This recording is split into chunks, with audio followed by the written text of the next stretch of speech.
Yesus Kristus, Shalom. Selamat berjumpa lagi di hari kedua bulan yang ke-8 tahun rahmat Tuhan. Dan bulan ini adalah bulan yang sangat bersejarah bagi bangsa Indonesia. Karena di tanggal 17 Indonesia ada dan menyatakan kemerdekaannya. Dan itu merupakan penegasan identitas diri sebagai satu bangsa yang merdeka, sebagai satu bangsa yang berdaulat. Walaupun disadari bahwa bangsa Indonesia ini dikaruniakan berkat yang sungguh-sungguh luar biasa dari Tuhan. Suku-suku yang berbeda-beda, agama yang berbeda-beda. Namun kita dapat lihat bahwa suku-suku yang berbeda-beda itu mempunyai satu kesatuan dan satu kesamaan, bahwa setiap suku di Indonesia ini ia senantiasa memperhatikan apa yang dikatakan silsilah atau garis keturunan. Karena di Indonesia semua suku melihat silsilah ini adalah sangat penting. Bukan hanya untuk menyatakan garis keturunannya, tetapi juga untuk menyatakan power, kekuasaan, prestise keluarga, siapa yang berhak untuk menjadi raja, siapa yang berhak untuk menjadi pemimpin. Itu semua dilihat daripada garis keturunan yang sudah ada dan ditentukan sejak dahulu kala. Dan itu juga ada di Israel kuno. Mereka juga sangat ada dan memperhatikan silsilah keluarga. Dan itu juga merupakan satu kekuasaan atau power dan prestise keluarga. Jemaat yang kekasih dalam Tuhan Yesus Kristus, di dalam bacaan kita yang terambil dari Kejadian pasal 5 ayat pertama sampai ayatnya yang ke-32. Kalau kita baca silsilah di dalam Alkitab, orang yang tidak suka akan bosan, bilang panjang. Tetapi ketika kita suka dengan sejarah Alkitab, maka kita akan mengejar. Silsilah-silsilah ini adalah hal yang sangat penting di dalam ada dan mengetahui bagaimana sejarah penyelamatan manusia yang dilakukan oleh Allah. Jemaat yang kekasih dalam Tuhan Yesus Kristus, di dalam pembacaan ini yang berjudul Perikop Keturunan Adam, di sana juga ada dan menguraikan tentang silsilah Adam. Tapi saya mau mengajak kita untuk menyoroti ayat pertama dan ayat kedua. Dikatakan di sana, ini daftar keturunan Adam pada waktu manusia itu diciptakan oleh Allah, dibuatnyalah dia menurut rupa Allah, laki-laki dan perempuan. Jadi jelas pernyataan si penulis di situ mengatakan bahwa manusia yang pertama, Adam dan Hawa, itu dibuat serupa dengan Allah. Serupa dengan Allah atau imago Dei, itu berarti bahwa manusia diberi hikmat, diberi tanggung jawab, diberi kekuasaan untuk memberi nama kepada seluruh ciptaan yang lain. Manusia mempunyai akhlak, manusia mempunyai hikmat yang berbeda dengan ciptaan-ciptaan yang lain. Manusia adalah mandataris Allah yang ada dan melakukan apa yang dikehendaki oleh Allah dan bukan apa yang dikehendaki oleh manusia. Tetapi sebelum penulis melanjutkan silsilah Adam ini, pada ayat ketiga dijelaskan kembali bahwa setelah Adam hidup 130 tahun, ia memperanakan seorang laki-laki menurut rupa dan gambarnya. Itu menjelaskan bagi orang yang membacanya bahwa manusia setelah Adam tidak murni lagi dia serupa dengan Allah, tetapi ia sudah serupa dengan gambar Adam dan Hawa yang ada dan sudah jatuh ke dalam dosa. bahwa dalam diri manusia ada sisi baik dan ada sisi yang tidak baik. Dan itu digambarkan di dalam keturunan-keturunan Adam dan Hawa yang diuraikan di dalam pembacaan kita ini ayat 1 sampai ayatnya yang ke-32 yang cuma ditulis 10 generasi sampai di Nuh.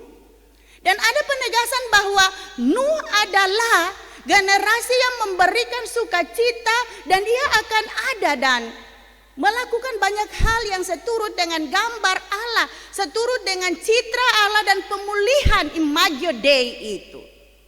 Sehingga kita lihat bahwa kuasa Allah berlaku atasnya, dia adalah satu-satunya keluarga yang diselamatkan oleh Allah dari pembersihan dunia ini. Adam ada dan menyatakan keturunannya, yaitu keturunan ke-10, bahwa Allah sungguh ada dan ingin selalu berkarya di dalam diri manusia.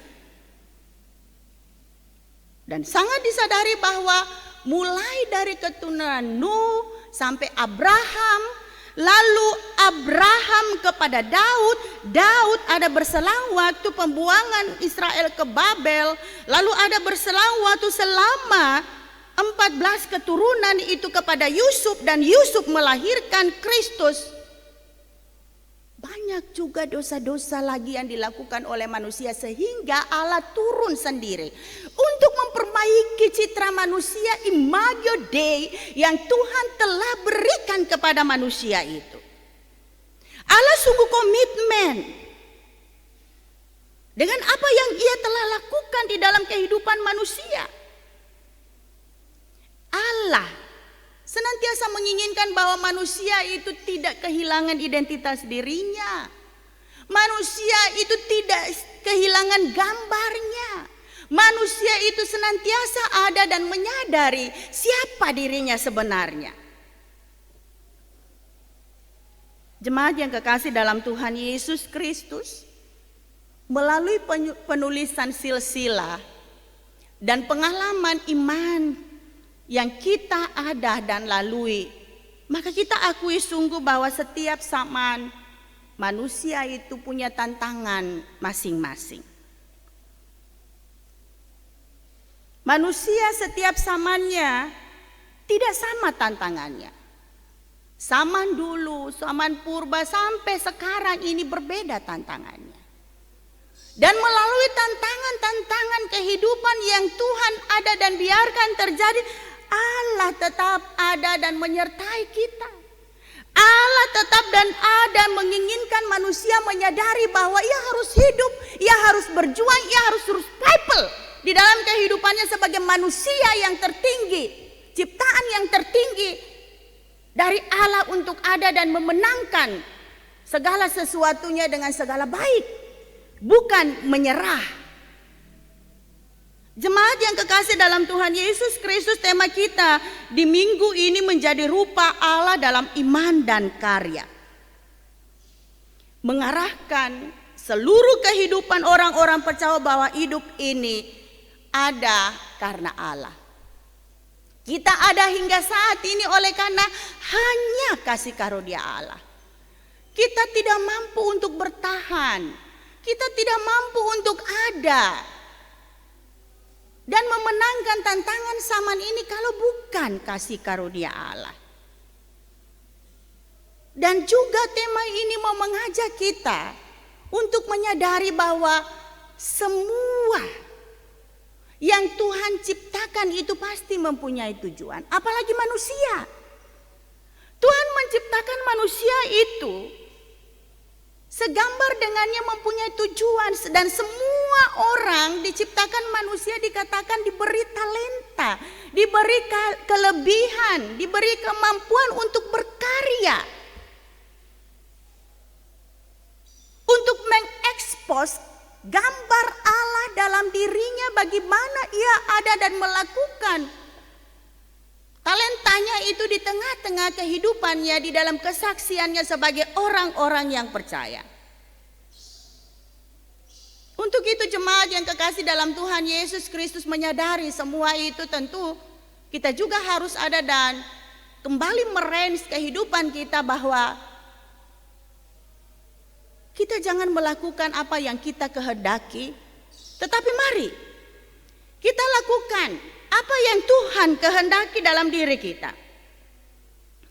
Diri kita bukan milik kita sendiri, tetapi diri kita adalah milik Allah. Kita ini bukan pemilik dunia, tetapi kita ini adalah pekerja dunia, mandataris Allah. Sehingga jangan ada kecongkakan, jangan ada kesombongan di dalam kehidupan kita ketika kita diberikan kelebihan-kelebihan dari Allah. Allah menginginkan apa yang kita dapatkan darinya itu menjadi saluran berkat bagi orang lain.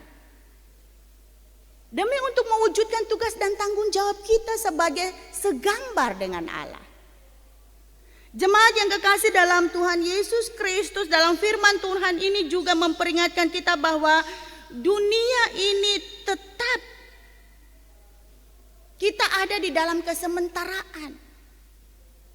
Kita tidak hidup terus di dunia ini. Dan masing-masing orang sesuai dengan apa yang kita baca pada silsilah Adam dan Hawa, bahwa keturunan Adam dan Hawa juga itu beragam usianya. Itu berarti bahwa menggambarkan kepada kehidupan manusia itu juga semua beragam usianya. Tidak semua usia itu sama, bahwa nanti umur 90 tahun, 200 tahun baru mati. Tetapi masing-masing orang diberi waktu yang berbeda.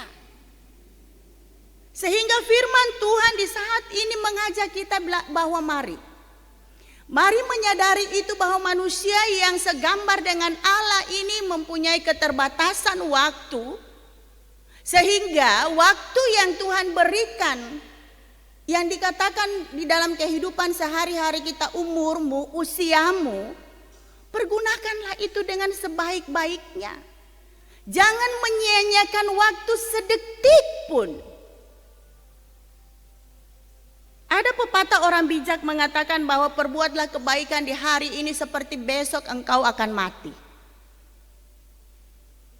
Sehingga jangan berpikir bahwa aku masih muda, aku masih kuat, aku masih diberi tanggung jawab dari Tuhan di dalam kantor, aku diberi tanggung jawab anak-anak yang masih kecil, istri yang masih muda dan sebagainya.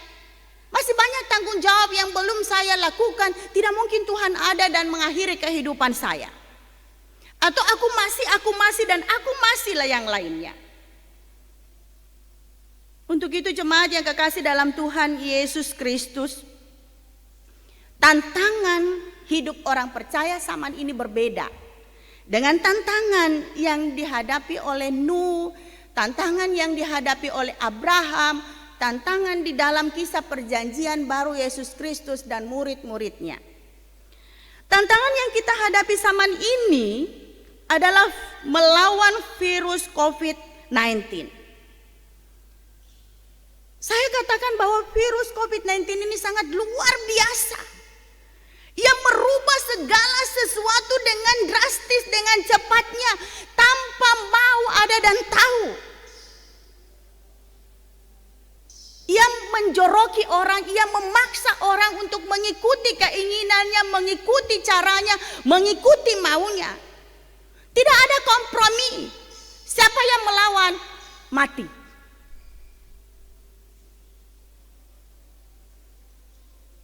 Ia ada, dipakai oleh Tuhan untuk kita berkarya sesuai dengan zaman kita. Mempergunakan iptek, melek teknologi, bukan gaptek. Sehingga tidak ada lagi orang-orang yang mengatakan, saya alergi dengan WA, saya alergi dengan YouTube, saya alergi dengan TV kabel, saya alergi dengan live ibadah. Tetapi orang sekarang diajak, digiring untuk ada dan melihat kenyataan ini bahwa pergunakanlah teknologi yang engkau ciptakan untuk memuliakan Tuhan yang selama ini engkau pergunakan untuk memuliakan dirimu. Mari kita lihat. Facebook yang dulunya hanya untuk diisi orang-orang kasih naik status galau. Kalau baku marah dengan suami, sumaki-maki suami di Facebook, baku marah dengan pacar, sumaki-maki di Facebook, maki istri, maki suami, maka saudara, maki orang tua. Sekarang Tuhan mempergunakannya untuk pemberitaan firman Tuhan. Banyak gereja-gereja sekarang yang tidak mempunyai Facebook, dia harus membuka Facebook untuk ada menjadi pemberitaan firman Tuhan. Banyak gereja-gereja yang tidak pernah ada dalam YouTube, disiarkan di YouTube. Sekarang hampir seluruh dunia gereja-gereja menyatakan firman Tuhan itu melalui YouTube. Tadinya banyak orang mempergunakan HP untuk kepentingan dirinya sendiri. WA, YouTuber yang ada dan saling menjatuhkan, saling memprovokasi keadaan, dipergunakan untuk kejahatan. Sekarang Tuhan balikan, bahwa harus ada dan dipergunakan untuk memuliakan Tuhan. Harus ada dan dipergunakan untuk memuji nama Tuhan. Seluruh ciptaan yang ada di dunia ini adalah milik Tuhan dan untuk Tuhan. Bukan untuk dirimu yang menciptakannya, tetapi untuk kemuliaan Tuhan.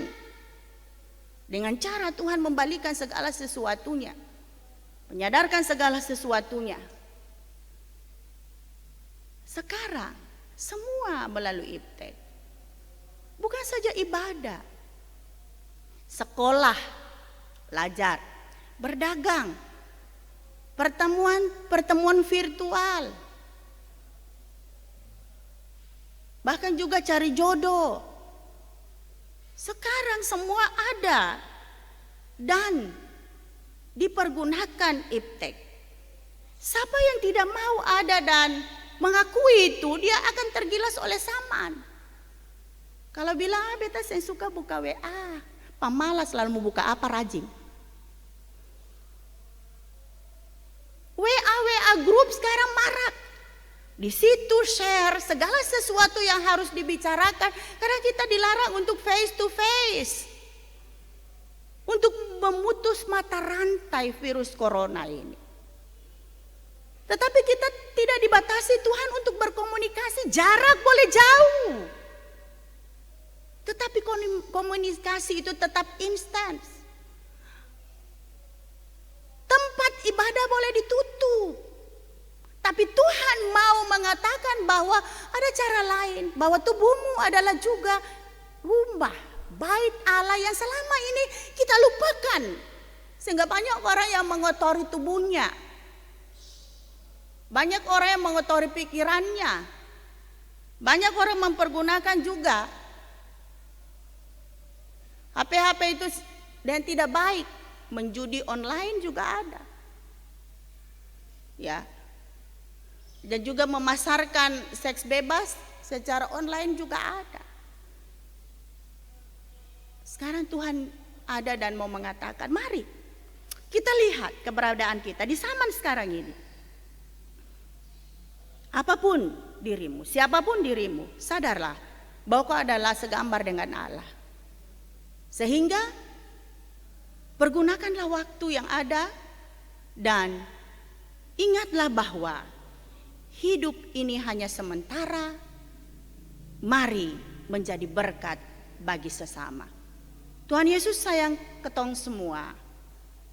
Amin.